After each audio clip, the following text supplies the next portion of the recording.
Хочу показать вам студию в комплексе Шато Си-Бриз, 2,5 километра от Нового Лидла и Солнечного берега, с видом на горы и во внутренний дворик.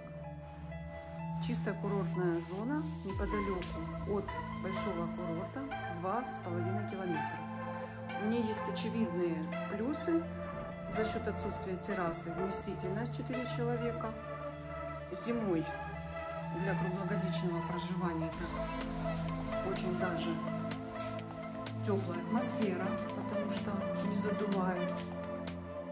У нее есть все необходимое для проживания. Второй этаж. Сам комплекс. В нем есть паркинг, в нем есть магазин. Он находится в чистой зеленой зоне, неподалеку от Солнечного берега, что делает его особо привлекательным для семейных пар и тихого, уютного отдыха.